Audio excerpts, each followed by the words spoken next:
Alors, bonsoir tout le monde. Nous sommes lundi le 31 janvier. Alors, vous avez tous reçu une convocation pour une séance extraordinaire qui paraît sur le site web de la municipalité en termes d'ordre du jour. Avant même qu'on commence cette séance-là, notre directeur général va nous faire part, parce qu'on a des éléments dans ce conseil-ci sur des décisions à prendre avec des recommandations du CCU, du Comité consultatif en urbanisme, et habituellement, on reçoit des éléments d'information ou en fait des consultations. En fait, les gens ont le droit de manifester là, leur idée sur cette consultation-là qui s'est faite. Alors, donc, on va ouvrir un bout de séance publique de consultation, même si ça se fait électroniquement. Alors, je te laisse aller, William, avec ça. Oui, donc les consultations étaient écrites pour une période de 15 jours, là, telles que les consignes sanitaires nous le demandent, puisque les personnes ne peuvent pas venir là, en présence aux séances du Conseil. Donc, il y avait 4 consultations publiques en parallèle pour les 4 sujets qui vont être traités à cette séance. Pour la première consultation publique, on a reçu des lettres de M. Jean-Guy Bernier, de Mme Ginette Jutras, de Mme Clotilde Doyon et de M. Armand Bolduc. Les 4 personnes s'adressaient pour la consultation publique sur la demande d'usage conditionnel du 361 rang des Granites pour une demande de permis de résidence de tourisme. Donc, les lettres sont déposées au Conseil, ont été lues par les membres du Conseil, donc seront pris en considération pour la suite des choses. Pour nos 3 autres consultations publiques, aucun commentaire n'a été reçu lors de la consultation. Donc, l'ensemble des lettres déposées sont sur la consultation publique du 361 rang des Granites. Parfait, merci beaucoup. Alors, ça clôt le volet consultation publique. Alors, on s'en va avec l'ordre du jour de notre séance extraordinaire. L'ordre du jour, il est fermé parce que c'est une séance extraordinaire, mais ça prend quand même quelqu'un pour proposer l'ordre du jour. Oui, Julie Lamontagne, je propose l'ordre du jour de cette séance extraordinaire. Merci, Julie. Ça va. Alors, au point 3, période de questions. Alors, est-ce qu'on a des questions que nous avons reçues par voie électronique, M. William? Non, aucune question n'a été reçue. Parfait. On serait rendu au point 4 sur l'adoption du règlement de taxation 2022. Alors, il faut se rappeler que le 21 décembre, on a tenu une séance spéciale qui portait sur la taxation et d'autres sujets où là, on a présenté de but en blanc et de très largement le règlement, le projet de règlement de taxation 2022. À ça, suivi des explications qui ont été données dans le Stratford Info, qui a été publié à l'ensemble, autant au niveau des gens qui le reçoivent par boîte postale que ceux qui sont à l'extérieur de la municipalité et qui ont des adresses auxquelles on peut envoyer notre information. Donc, l'information a été largement diffusée. Fait que ce soir, on serait bon pour l'adoption, puisque dans le fond, même à la période de questions, on n'a pas de questions reçues sur la taxation, ce qui démontre que, bon, finalement, en fait, on va penser que notre information était claire. Fait que je ne sais pas si, William, tu veux lire les attendus. Oui, attendu que la municipalité du canton de Stratford a adopté un budget pour l'année financière 2022, attendu qu'en vertu de l'article 988 du Code municipal du Québec, toutes taxes sont imposées par règlement, attendu que tous les services fournis par la municipalité ne sont pas distribués uniformément à la grandeur du territoire de la municipalité, attendu que plusieurs immeubles sont situés sur des chemins privés pour lesquels la municipalité ne peut être tenue d'offrir certains services, attendu que plusieurs propriétaires d'immeubles n'exigent pas que la municipalité déneige leurs chemins à l'hiver, attendu que certains services fournis par la municipalité n'ont aucune corrélation avec la valeur foncière des immeubles et qu'il convient d'en répartir le coût en fonction du bénéfice reçu.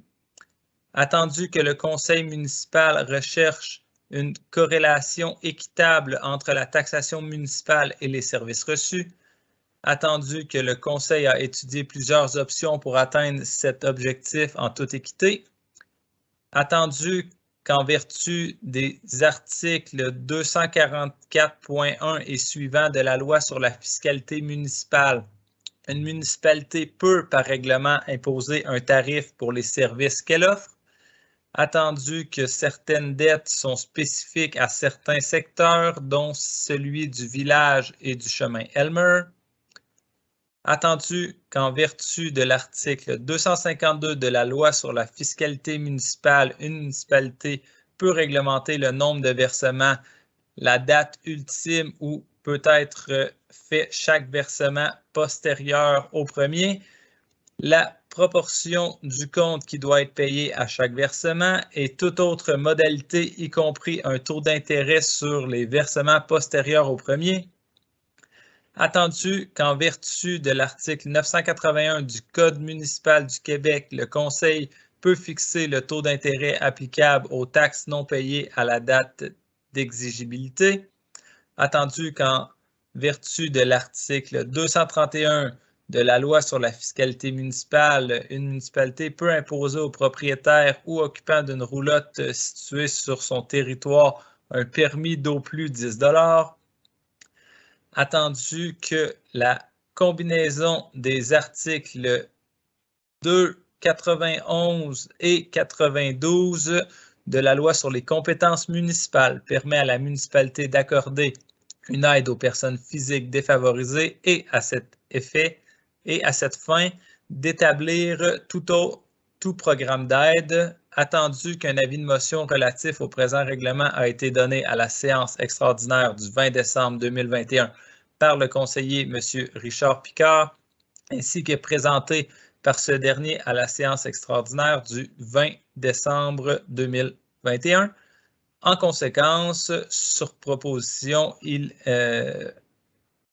est proposé et résolu que la municipalité du canton de Stratford adopte le règlement numéro 1201 sur la taxation 2022 fixant le taux de la taxe foncière, la tarification des services, le taux d'intérêt sur les arrérages, les compensations, le nombre ainsi que la date des paiements. Merci, William. Est-ce que j'ai un proposeur?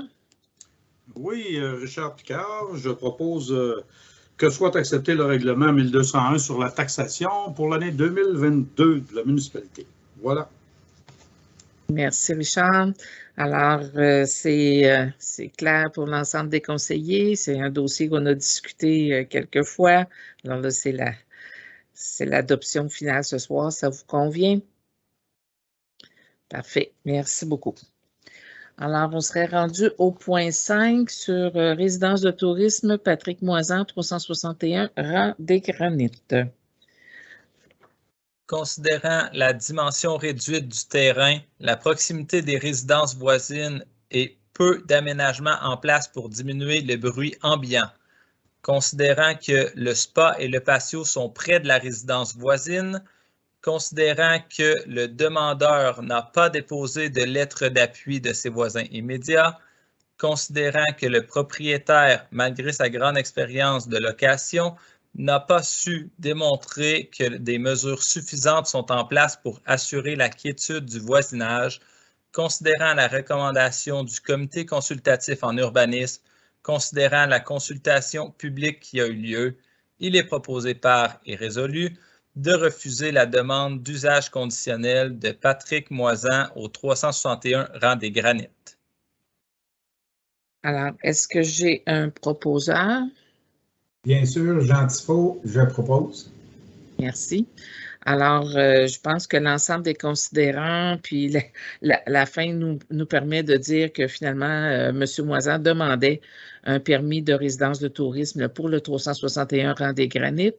Cette demande-là a été étudiée par le comité consultatif en urbanisme, a fait l'objet d'une discussion au niveau du conseil à ce sujet-là avec toutes les informations qui étaient nécessaires. M. Moisan a été reçu par le comité consultatif en urbanisme. On a reçu les consultations publiques allant en ce sens-là, donc on est apte à prendre notre décision. Est-ce que pour l'ensemble des conseillers, c'est assez clair? Oui. Alors, d'accord. Alors, donc, on adopte la résolution à l'unanimité. Parfait, merci. Le point 6, résidence de tourisme Mathieu Landry, 791 Chemin Elmer. Alors, je pense que ce serait un peu la même chose. Je ne sais pas si, William, tu veux le résumer de la même façon avant de partir dans les considérants là, pour être sûr que c'est comme un peu le même genre de circuit là, qui s'est fait aussi pour M. Landry, là. Oui, exactement. Donc, le même processus pour l'autre demande qui est déposée au comité consultatif en urbanisme qui rencontre le propriétaire. À la suite, là, la recommandation est déposée au conseil qui déclenche une consultation publique. À la fin de la consultation publique, le conseil se rencontre, ce qui est la rencontre d'aujourd'hui, pour rendre sa décision sur le dossier. Donc, on a, dans le fond, c'est la deuxième demande là, pour un permis de résidence de tourisme là, qui est traité aujourd'hui. Parfait. Donc, on va s'en aller à sa résolution.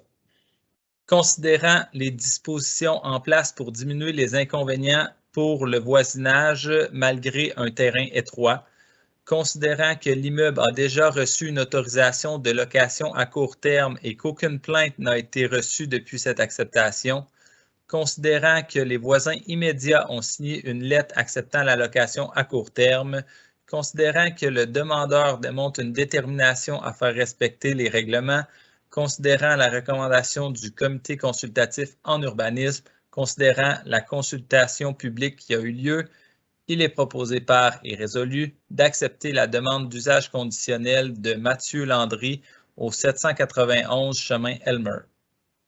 Est-ce que j'ai un proposeur? Oui, Nathalie Garot, je propose d'accepter cette demande. Parfait. C'est clair pour tout le monde, ça vous convient? Ça va? Alors, merci. La proposition est adoptée à l'unanimité aussi. Au point 7, on a une demande de dérogation mineure de Lucie Fortin sur le 463 chemin Baie des Sables. Oui, donc le processus est sensiblement le même à ceux des résidences de tourisme. Donc, ils sont rencontrés par les membres du comité consultatif en urbanisme qui déposent une recommandation. Une consultation aussi eu lieu, c'est ce qu'on a vu là, en début de séance. Puis ensuite, le conseil rend sa décision. Dans ce cas-ci, on parle d'une demande pour agrandir un patio qui est déjà existant, mais qui est dérogatoire.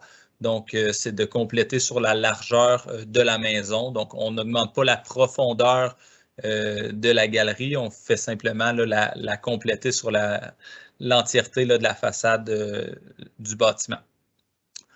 Donc, considérant que l'agrandissement ne nuit pas aux travaux publics, considérant que l'empiètement de la galerie existante est en droit acquis, considérant que l'empiètement supplémentaire est mineur, considérant la recommandation du comité consultatif en urbanisme, il est proposé par et résolu d'accepter la demande de dérogation mineure de Mme Lucie Fortin pour l'agrandissement de sa galerie conformément au plan déposé dans la demande. Est-ce que j'ai un proposeur? Oui, Jocelyn Plante. Parfait. Oui, je propose d'accepter cette demande de dérogation mineure. Merci, Jocelyn. Alors, est-ce que j'ai des questions de la part des conseillers? C'est clair? Parfait. Alors, ça aussi, c'est une proposition qui est adoptée à l'unanimité. Le point 8, demande de dérogation mineure fiducie Lise Arsenault au 325 chemin La Tendresse. Oui, donc je vous évite le processus, mais je vais vous détailler. Il y a deux demandes dans pour ce propriétaire-là. Donc, la première demande, c'est sur l'emplacement de la remise. qui a été construite l'année dernière. Puis, lors de la construction, ils ont confondu la ligne de l'eau et la ligne de la HETSED. Donc, la remise a été construite essentiellement là, sur la ligne de l'eau avec une partie de la corniche là, de la remise qui dépasse sur le terrain voisin.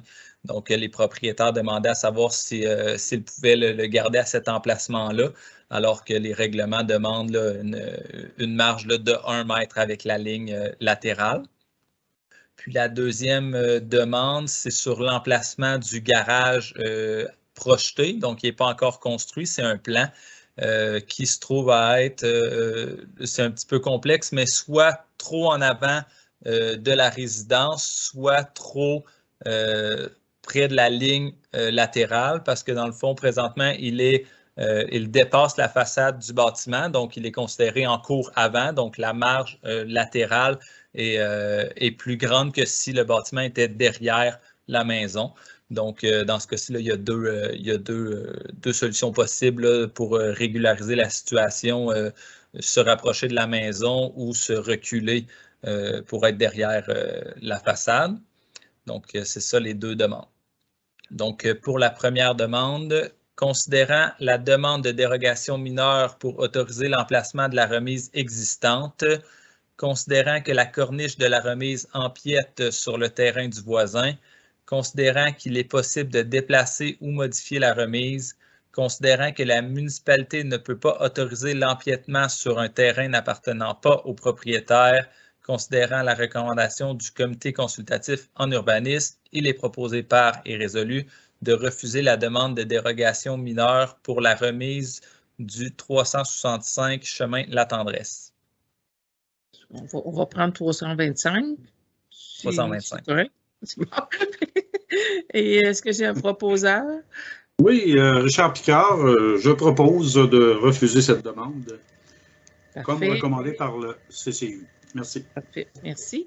Est-ce que j'ai des questions, des éclaircissements de la part des conseillers? Ça vous convient? Parfait, merci. Alors, c'est adopté à l'unanimité. La deuxième demande maintenant, concernant le garage.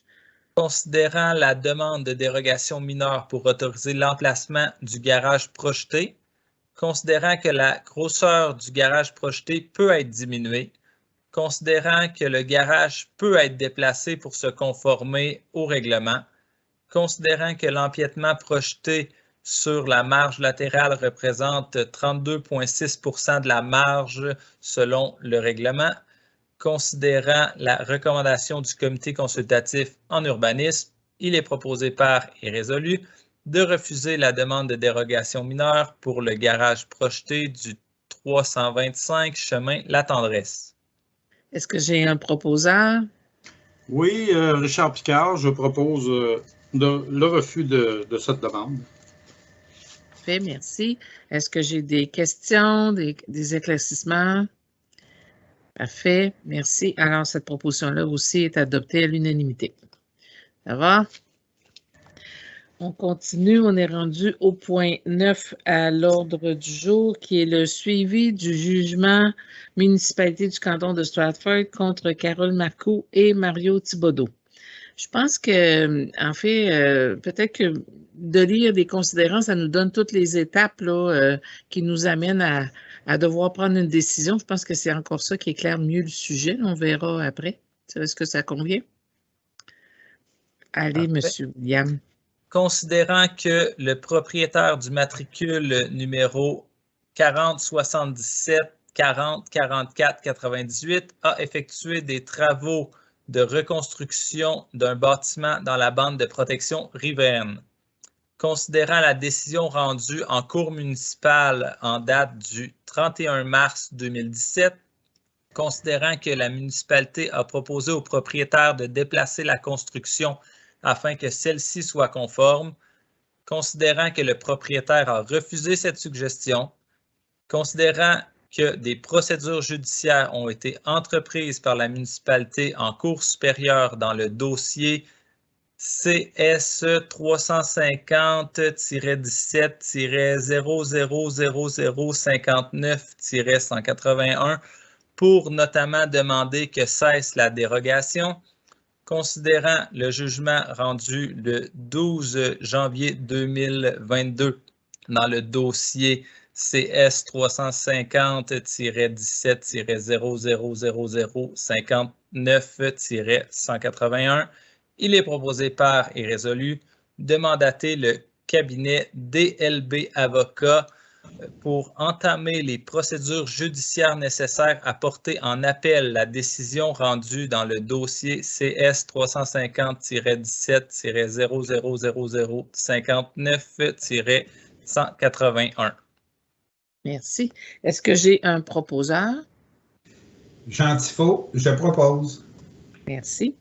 Alors, nous avons eu des explications par rapport au jugement rendu. On a rencontré l'avocat dans ce dossier-là et il nous apparaît nécessaire d'aller en appel de cette décision-là. Fait que c'est pourquoi que le Conseil ce soir se prononce de mandater le regroupement d'avocats pour aller en appel sur la décision qui a été rendue le 12 janvier 2022.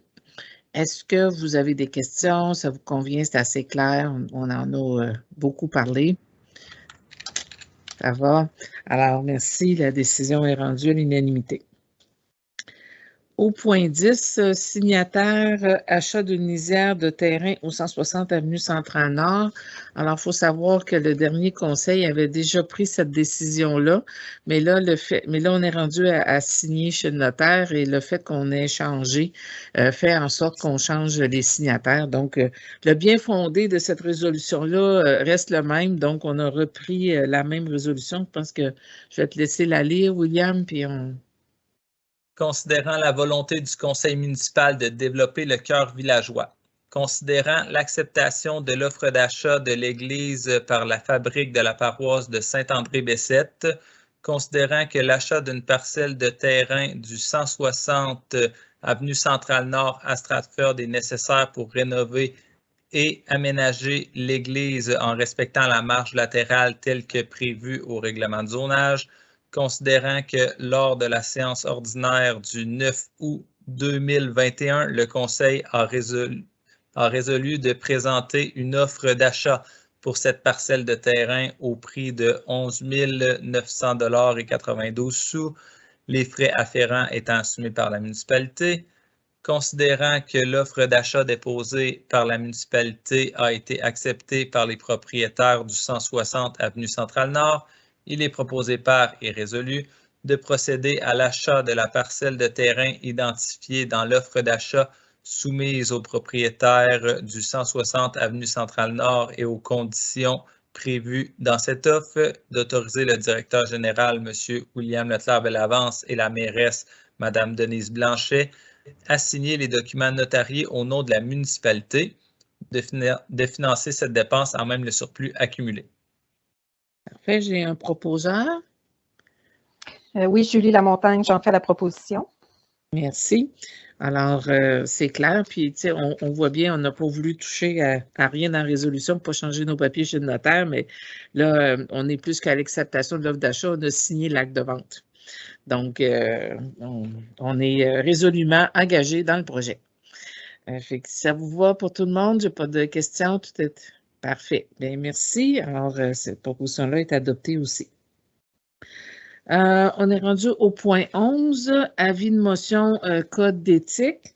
Alors, il faut savoir, nouveau conseil, nouvelle élection, nouveau code d'éthique, c'est une obligation légale. Alors, je vais laisser Nathalie présenter l'avis de motion concernant le code d'éthique et en même temps pouvoir présenter le code, peut-être? Oui, en effet, Nathalie Garot. Je vous fais un bref résumé. Là. Vous avez eu l'occasion de lire le projet de règlement 1202 là, visant le code d'éthique. Alors, il faut savoir que la loi a été modifiée en novembre dernier. Alors, il y a beaucoup de nouveautés dans le code d'éthique, quoique les grandes lignes, là, c'est toujours... que ça contient les obligations puis les balises là, qui nous permettent de s'orienter en tant que membre du conseil municipal. Et puis tout ça, c'est en fonction des plus récentes mises à jour de la loi, évidemment. Là, ça a été fait avec un projet qui nous a été soumis par la FMQ. Alors, ça vise notamment à identifier et à prévenir, puis à éviter les situations de conflit d'intérêts.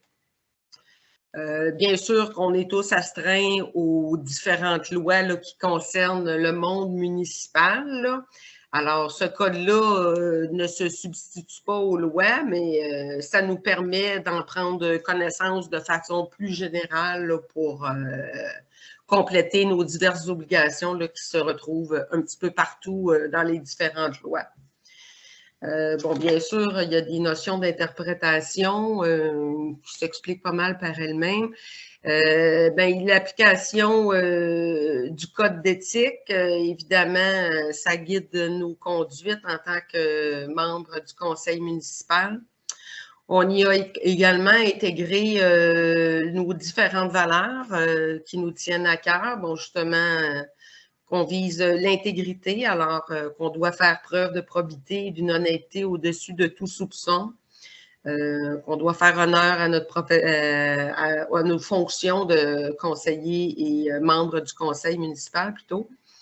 On doit faire preuve de prudence dans la poursuite des intérêts publics de la majorité de l'ensemble des citoyens de la municipalité. Alors, on doit prendre des décisions pour le plus grand bien de tous, là, et puis sans tenir compte de nos intérêts privés ou des intérêts personnels là, au détriment de l'intérêt public. Ça va pas mal de soi, là, mais en fait, c'est expliqué de façon un petit peu plus explicite. Et puis, bien évidemment, respect, civilité avec les membres du conseil citoyen, employés municipaux, évidemment, ça aussi, ça va de soi, mais c'est énoncé de façon assez claire. Et puis, qu'on a un devoir de loyauté envers la municipalité, qu'on doit s'acquitter de nos fonctions dans le meilleur intérêt de la municipalité, avec objectivité et indépendance d'esprit. Ça aussi, c'était un point important. Bon, bien évidemment, il y a aussi un article qui concerne les règles de conduite, les différentes interdictions. Je vous dirais que le gros bon sens fait état de la plupart des recommandations, mais histoire que tout le monde soit sur la même longueur d'onde, ça a été mis par écrit. Évidemment qu'on évite toutes les... avec ces règles-là, on évite toutes les situations où l'intérêt personnel ou celui d'un membre de notre famille là, pourrait influencer notre indépendance de jugement dans l'exercice de nos fonctions, notamment. Évidemment, à tout prix, éviter les conflits d'intérêts ou à tout le moins, si on s'aperçoit qu'on pourrait être en conflit d'intérêts pour une raison ou pour une autre, bien, le dénoncer le plus rapidement possible là, pour ne pas créer de situations malheureuses qui pourraient entraîner des conséquences fâcheuses. Ensuite, évidemment, on n'a pas le droit de recevoir ou de solliciter des avantages pour prendre une décision X ou Y. On a même ajouté une clause à l'effet que les montants de plus de 100 $, s'il devait y en avoir, devront faire l'objet d'une déclaration là, dans les 30 jours. Et puis, ça, c'est une d'autres choses aussi. Le membre du conseil ne doit pas utiliser les ressources de la municipalité à des fins personnelles. Ça aussi, c'est assez éloquent. Et puis, évidemment, bien, les renseignements privilégiés dont on dispose, on garde ça pour nous tant que ce n'est pas passé en séance publique. Ça fait partie des règles sur lesquelles on insiste dans ce code-là également. Alors, il y a toutes sortes d'autres prérogatives aussi là, dont je vous fais grâce. C'est assez, c'est comme je vous dis, vous n'avez pris connaissance. Là.